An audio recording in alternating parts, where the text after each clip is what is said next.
Good YouTube, Quinn Wade, coming to y'all with basketball analysis on analysisplayground.com. Today we're going to talk about what to expect from the Minnesota Timberwolves going into the regular season in October. We're going to talk about Anthony Edwards first as he's starting to become the face of the franchise. He has said a lot of things, done a lot of things, and he is just now starting his career at age 23.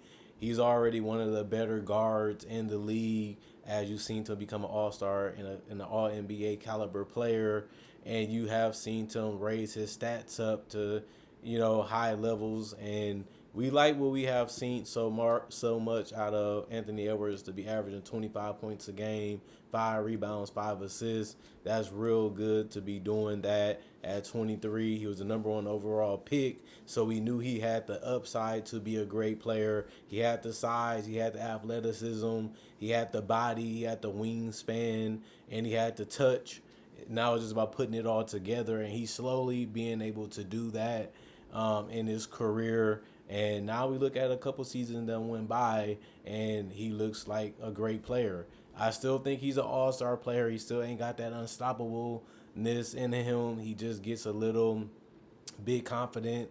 I like that he got to pull up mid-range jumper from mid-range and from three. I like the fact that he can get to the basket. I like the fact that he is fearless sometimes attacking the basket.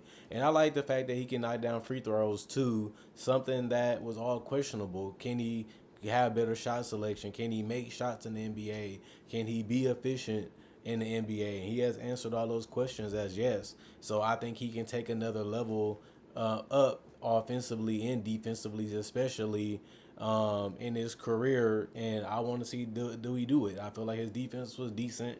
I think he can use his size and his strength a lot more. I think they have more depth on this roster than they had last year. I think that's a step forward for this team, and I think that it all starts with him, Gobert, and Towns and Conley. If these guys play well and set the example, they're going to be a tough team to beat, as we seen last year.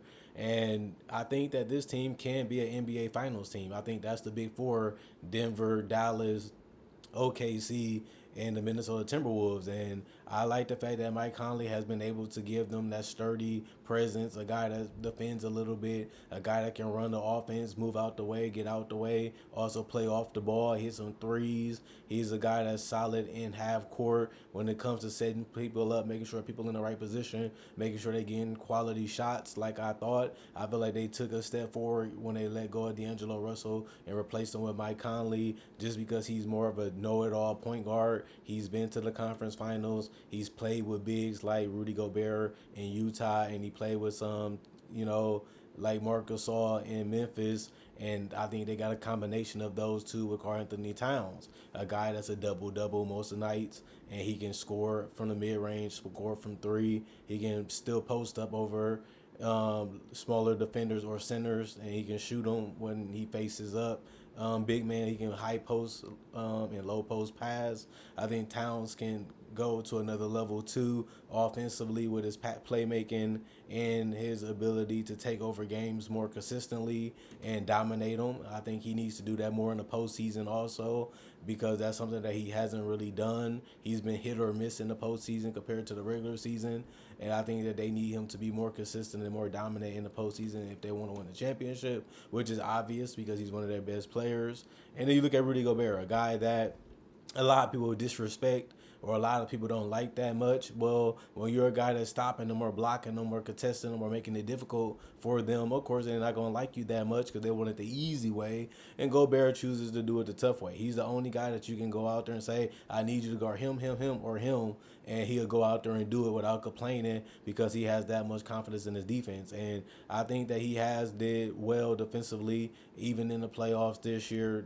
The other years, it was debatable if he was a great defender in the postseason. This year, he really did do a great job in certain matchups and certain opportunities he took advantage of, using his length and his size and his athleticism to stay in front of guys, contest guys, contort and contest their shots and reject them. defensively, and I think that that's something that he's hired to do. And he's still getting double figure points and double digit rebounds. I feel like that shows you how impactful and important he is to the game of basketball, regardless of what people think. Rudy Gobert is a great player, and he gives a lot of energy defensively while still being a solid finisher offensively. And I think that that's all you can ask him to do, and he brings that to the table and he gets it done the best way that he can. And if defense is going to be his calling card, I don't really think you can disrespect him too much because at least he's willing to compete on both ends of the court, and most people usually don't. And that's something that we can give him credit on because he does, and he really wants to be a great defender, regardless if he gets embarrassed for it. And you have to give him credit for that because most people don't want to be on the poster, most people don't want to be in the spotlight getting shot over, but he's willing to do it for the winning tenacity that comes with the playing hard ability for your team to win. Somebody has to do it, and at least he's willing to do it, even if it's a mismatch for his worst side of the ball, which is guarding guards or forwards, which he's only really good at guarding centers for the most part. But he even had to guard the best centers, and he still doesn't complain about it. So you got to give Rudy Gobert a lot of love for that. Bob Dillingham seems like he can come in and be Rob Dillingham seems like he can come in and be a solid, player for them. I don't think he's going to play that much. I don't think he's going to get that much opportunity this year. But in the future, I can see him being a solid bench player for them. Even if he gets tutored a little bit from Mike Conley, how to run an offense, how to stay out the way, how to get guys in order, those small things outside of scoring, I think Mike Conley can really help him. Nikhil Alexander Walker was solid for them. I think that he can still have, a decent role off the bench. 8 points was a lot of points for a guy that played a little bit of minutes, and I feel like he can do a lot for them, and I think that that's going to be important for their success. Um, when you look at the stuff that they can do as a team, I think that that's something that this team really needed was more guard play, and now they don't have that criticism anymore with what they did in draft and in free agency. I think you also got to look at a guy like Terrence Shannon. He played real well in summer league. I think he can bring that over to the NBA. He's another guard that can contribute probably in case Anthony Edwards get a little banged up a little bit. Guys can come in like him, and Josh Minot is the guy that can also contribute a little bit. He's a little too young too, but I can see him in the future being a great player. And then Jaden McDaniels, one of their biggest pieces. He's a wing defender that moves his feet laterally, stays in front of guys, make it tough to contest because he got the length too to be able to contest their shots and stay in front of them as much as they can and cut them off if they're trying to go to the rim and force them to take a tough floater or a tough mid-range jump shot, which you have to live with that, and I think that they will. And I think that that's something that they're going to have to do. And then one of their biggest pieces, too, is Nas Reed coming off that bench.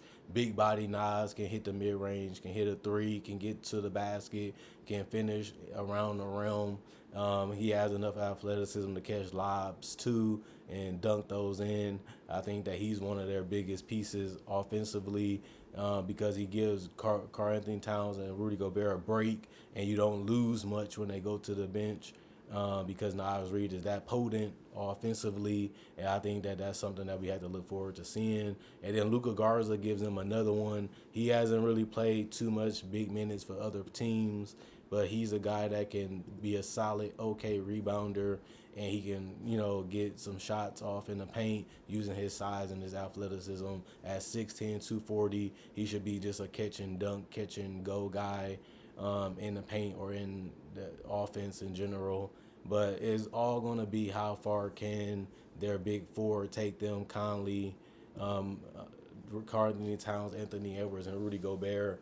These are the guys that's going to do the heavy lifting. These are the guys that made this team top heavy, but they also made this team very, very great. And defensively, they was one of the best defensive team, if not the best defensive team in the regular season and the postseason I'm talking about. And they did all they could. They just came up a little short. It happens. It's part of the game. It's part of getting experience. It's part of gaining knowledge. It's part of getting, over it as a team. They didn't make any big free agent moves. They didn't get significantly better offensively or defensively this free agency. They just kept what they had for the most part and did the best they could with it.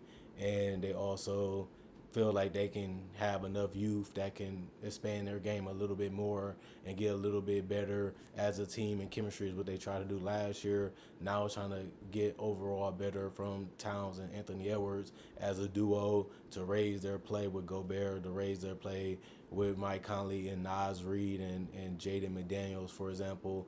Those guys got to take an incremental step forward offensively and defensively again if they're trying to get to a higher ceiling. This team don't really have that much margin for error as they just that top. If whoever goes down is going to be a huge hurt to this team, even in the playoffs, because they have signed these players to huge contracts and they're going to be very, very much relying on the team to stay healthy for the most part so that they can have a solid finish in the regular season, to have a good chance to match up against some solid teams in the playoffs, some tough teams in the playoffs because they're in the Western Conference, just to be able to get back to the Western Conference finals and to be able to get to the finals this year, which we will have to see if they can do that. Other than that, what I expect from this team to be a top 4 team in the Western Conference, I expect Anthony Edwards to be in the MVP conversation. I expect Rudy Gobert to be in the Defensive Player of the Year conversation. I expect them to be one of the best defensive teams if healthy, and I expect them to be one of the best teams in the entire NBA in general. And I do expect Anthony Edwards to take another leap forward offensively, and hopefully can take a leap forward defensively. Same with Jaden McDaniels, be a better offensive player, and Carly Towns be more dominant in the postseason.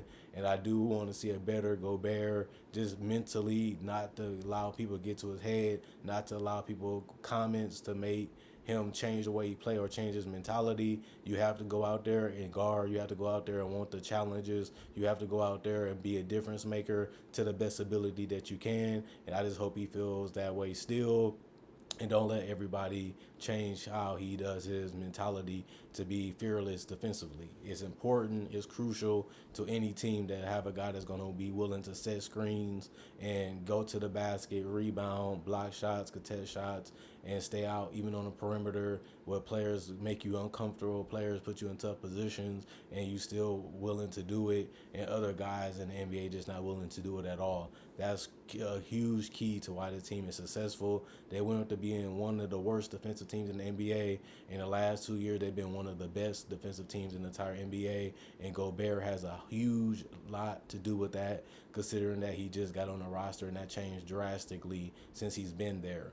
That shows you how essential he is to this team and how much of a backbone and anchor he is as a defender, and why he did deserve the defensive player of the year last year, because he really did do a lot of turning around for this team, and you can see it. Other than that, comment, like, subscribe, and share. Hit the notification bell for more analysis, and make sure if you're new to the channel, check out my older videos. And if you've been part of this video, been part of the channel, check out my older videos too, as I have a lot of content just like this, and breakdowns and tributes to greatest players ever, the current great players too, and the up and coming players also, rookie analysis and fun videos like 2K and discussions like this, and also other content just in general. Thanks for watching. I'll see you guys later.